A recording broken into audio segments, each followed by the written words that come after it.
she was the last of her kind.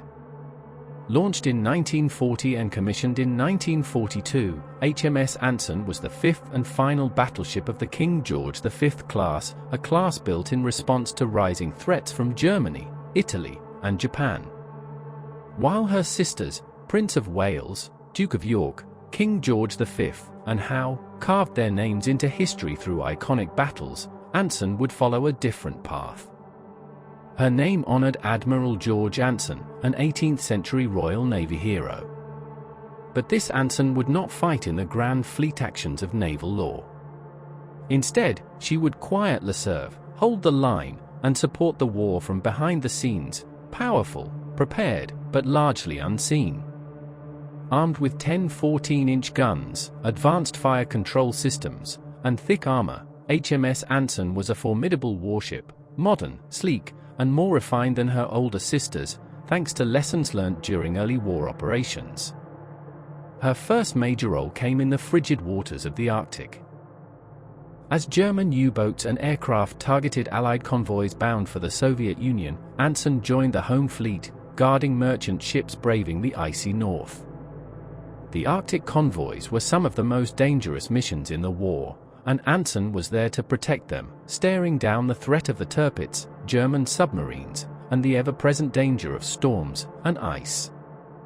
In 1942 and 1943, HMS Anson formed a key part of the Royal Navy's deterrent force, holding position near Scapa Flow, patrolling Norwegian waters, and supporting Allied landings in Spitsbergen.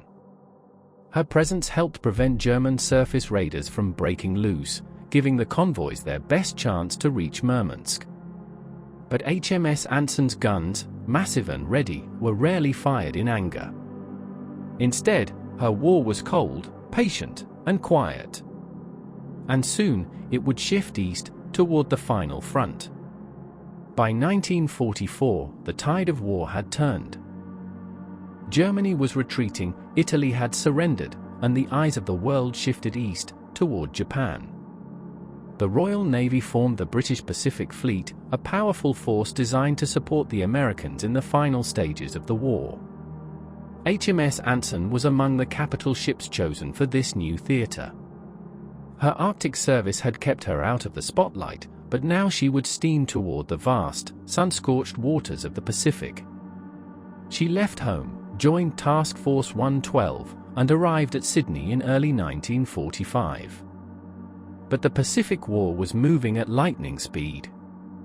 The US Navy, with its massive carrier groups and overwhelming industrial power, was already closing in on Japan. The atomic bomb was still a secret.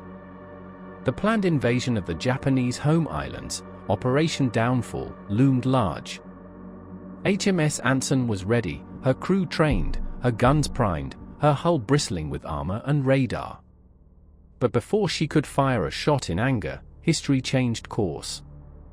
August 1945. Japan surrendered after the bombings of Hiroshima and Nagasaki.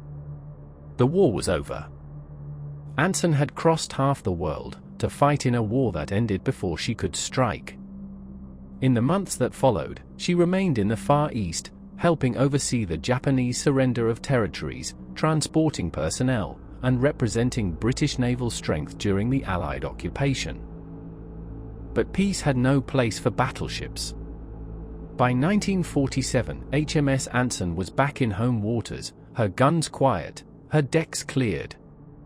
She remained in reserve for years, her hull still pristine, her systems still intact, yet never called upon again.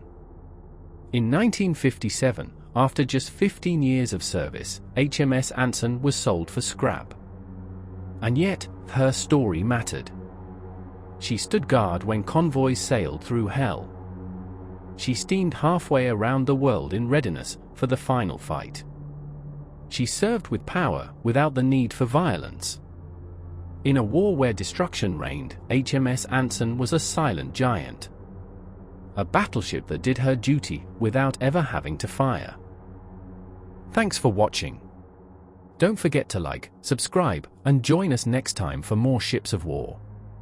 Until then, goodbye, and Godspeed.